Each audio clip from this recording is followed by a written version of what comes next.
Hey, welcome again. This is episode 4, developing KPIs for your online marketing is our topic. This is the Dodgeball SEO and Dodgeball. It's the Dodgeball Marketing Podcast. We need an open mic. We need like a little stinger. Yeah. Maybe the audio, it could be the logo, and then the audio is like the sound of a bunch of kids getting pelted. Yeah. With dodgeballs. We'll try to make this better. But and then with dodgeball, like some kind of monster truck thing. Yeah, and I wish I could license a little bit of Ben Stiller saying something about dodgeball. If you can dodge a wrench, you can dodge Good. Well, let's jump in. So, what we're going to talk about on this episode is if you're not a practitioner of online marketing, maybe you're a marketing executive or a founder or an owner or even a marketing director, and you're just trying to get a handle on stuff. There's so many metrics that online marketers can kind of throw at you or show you one number that's kind of moving in the right direction, and it can be easy to get disoriented. So what we're going to talk about today is a simple way that works for any marketing channel to develop and measure the most important pieces of information. Yeah. Your key performance indicators, your KPIs. KPIs. Yeah, so it can be really easy, especially when you first get started and you first set up your Google Analytics account and you see the numbers start rolling in. You go, oh man, I got 1,000 hits last month, and this month I got 1,500 hits. Right. But as you know, you can't take a hit to the bank. That's right. And get money for it. So you can't put hits on the breakfast table. A website visit. Yeah. So once you're past that part of just being impressed that you can kind of see your numbers and everything. Yeah. You want to start digging deeper and figuring out what metrics you should actually care about, and which ones you should measure. Yeah. So tell us what a sales funnel is.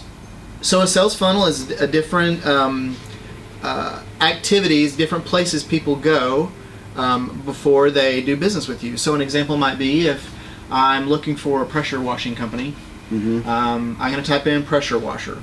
Pressure washers near me, pressure washers Nashville. And I'm going to see, maybe I'll see an ad, maybe I'll see an organic result. That's step one. It's you can call it awareness. So they're at the top of the funnel. And they're getting exposed to the brand. So that's branding. Yep. Right. So I know who you are now. Previously I didn't. Second is that engagement piece. So now we haven't they're not just seeing you, they're actually engaging with you. So that would be a click on the ad. Let's see what these people are about. So then they're going to read the website, look at your guarantee, look at your Better Business Bureau member, blah, blah, blah, blah. So that's the engagement piece when you get to kind of bring them to a place that you can control and indoctrinate them into how you do business, why you're better than the competition, what you can offer them that's valuable. And that always goes in that step, right? You don't do that until you know who they are, right? So that's, and then the third step, if you want to look at it just broadly, is action. Right, so they're going to look at you. They're going to see oh man, look at all these good reviews from customers. Well, I want to know how much it costs for you to pressure wash my driveway. And then there's a little get a quote form. And that's the action. You fill out a quote, and then they'll get back to you. So those kind of a really simplified 3 levels. So I think whenever you're looking to look at your site and say, is this what we're doing working or not? You need to measure those 3. Yeah.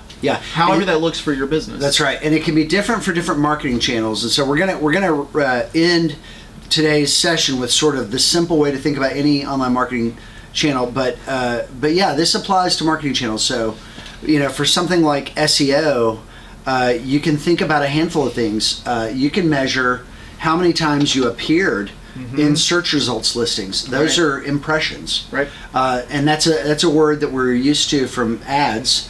How many times an ad was shown is an impression, and that really comes from traditional media. If you have a billboard on a highway, they measure how many cars go by during a period of time that a billboard has your ad on it, and they call that a number of impressions. That's a number of, and it's really a number of potential impressions. Right. You don't know if they're looking. They sell it as impressions. The benefit of digital is when the impression happens. Yeah. With digital, it goes from 360 degrees of view down to maybe 8 or 10 degrees of view, so it's better, but you still don't know if they saw your search result listing or your particular ad, but it's a hugely different thing. So those are impressions, and so so you can really any any marketing channel is going to have a different set of metrics and a different set of numbers that are going to basically follow this kind of pattern of general awareness at the branding level, and then some kind of interactivity, typically in your environment where they're able to get pricing information or add you to a consideration set, and then depending on the marketing channel, what the action is you're ultimately trying to do. And that action is going to be very different channel to channel.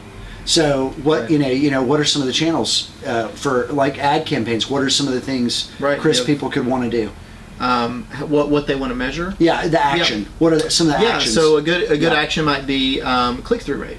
So that's up there at the top. So getting a click. Getting a click. So if you have a low click-through rate, if your click-through rate is say 1%, 0.5%, it probably means that your ad doesn't really connect with the viewer. If it's a text ad, same thing with social. If you have that's a rate of the impression to being on the site. So that's the click, and so you can measure that as a rate. And you're saying so that I don't think that's like an ultimate action, but that's like an example of one of these metrics you can measure on the way through the funnel. Right. Yeah. So another one would be on the lower end would be contact form fill, or if you're more of a B2B that has a longer sales cycle, maybe it's downloaded our recent thought leadership report via email. Yeah, and so that's like not even money trading hands. Yeah, but it's a lead. But it could be the ultimate objective of, for example, a paid search campaign.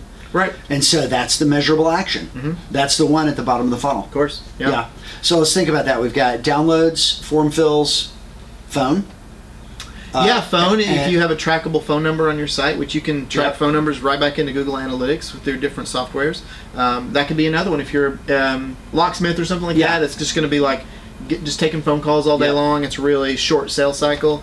That's something that you want to consider measuring. Yeah, window repair. Another one would be if it's e-commerce, actual sales. People coming through all the way to a conversion. And then you can back off from there. So you've got purchase, you've got initiate checkout, you've got add to cart. Oh, that's right. So you can kind of work from it backwards. If you're getting a lot of add to carts but not a lot of sales, there might be something broken in your checkout system. Yeah, and of course, e-commerce companies, Amazon, of course, is the giant, but e-commerce companies that are actively managing an e-commerce platform are measuring those things and looking at all of those little micro moments. Miniature steps in the conversion process to get that good. Let's see, Chris, here's a question for you. If somebody is kind of not a digital marketing person, but they want to get their bearings, what's a good way to go and just getting oriented to this? So we have a book called Digital Marketing All-in-One for Dummies. So it's part of the Dummy series. The reason this book is cool is because it's geared towards people that aren't just full-time marketing practitioners. Our industry, marketing, advertising, is full of really geeky, in the weeds kind of books about certain channels and certain tactics. If you're a business owner just looking to get a lay for the land, like you really just need an intro into all of it, so you can kind of see the lay of the land. And so the all-in-one digital marketing all-in-one for dummies is a really good, and you can Google that and it'll pop up. It's available on Amazon and anywhere else, but that's what I would recommend, just digesting that. I feel like a lot of the content that's out there is for people like us, practitioners of marketing. I feel like a lot of the books, a lot of the blogs, a lot of the podcasts on YouTube are really sort of, we were talking about it before, but they're really kind of like senior level SEO or senior level paid search. And a lot of our customers that we talk to, when we first get on the phone with them, they probably have some familiarity with online marketing, but it's easy for them to fall into the trap of not knowing what to measure because they don't have sort of a horizontal and vertical initial picture of how it all works together. And so it's easy to kind of fall into one thing like search engine rankings or visits, and if all those visits are from out of area, it can be a problem. So next up here, one thing that we recommend staying away from is if you have any one metric, we recommend falling into the trap or avoiding falling into the trap of doing things just to move that metric if it feels that it could be counter to the bigger picture. There was a time when a lot of website traffic acquisition was done through sort of gimmicky stuff like giving away an iPad. And so if you're giving something away, giving away a free item on your website, you're going to have a bunch of people pop in, conduct the survey, fill out the form, do whatever, get their name in the hat for the free iPad. Those are not your people. And so if it feels kind of silly, it's probably something to throw it out. You might move that lever, and man, that lever might be something that you're judged by and that your bonus is based on.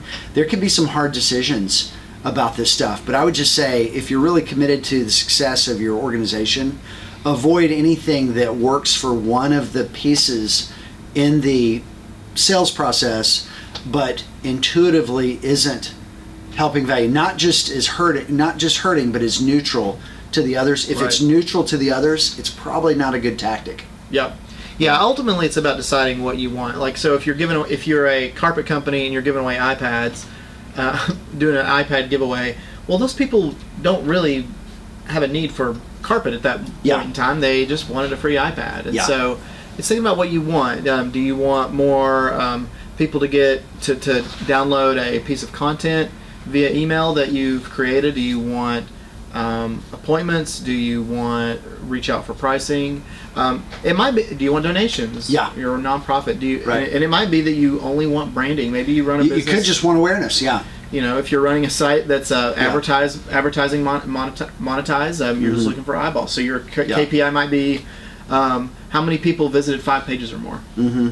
Because you know how much money you're going to get from all those impressions. So it's deciding what's the key thing. For most businesses, especially local service businesses, it's going to be that lead. Yep. Tell me, get pricing, get a quote, or general contact, give me more information. It's going to be something like that. So and for our healthcare companies and a lot of other companies, I think it falls into 2 categories: either patient or customer acquisition, or big ticket B2B sales that are a longer sales cycle. Right. So, that's going to fall into booking appointments and, feet in the door, or thought leadership, content, engagement, and that sort of thing. And then you nurture them via email to get to the sale. All right, so I'm going to wrap up with this. Over the next couple of minutes, I'm going to give you the simple way to identify your KPIs, and this works for any marketing channel. This works for SEO, social media ads, paid search ads, social content, video content, a podcast. Really, anything where you're website putting things on the internet that you control, that you want people to take action on. That's right. Yeah. Every set of KPIs, and this has sort of 2 parts, can be, and this concept of these 2 things can be applied to any channel or your overall business itself. Every bit of online marketing, every channel you can be active in, consists of really 3 things: reach, engagement, and action. So reach is what's happening off-site or off of the properties that you can control to get out there in the world. So if we're talking about an example of email marketing, this might be how many emails were delivered.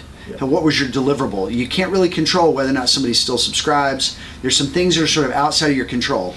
So that's the reach. Same thing with advertising. What's the reach? What are the impressions? In SEO, what were the impressions? Because conceivably you did control sort of the content of that search engine results listing. So reach is number 1. Number 2 is engagement. Once they were there, how did they behave? For example, and what were their characteristics? Were they in your region or territory? Yeah. Did they absorb multiple pages of content?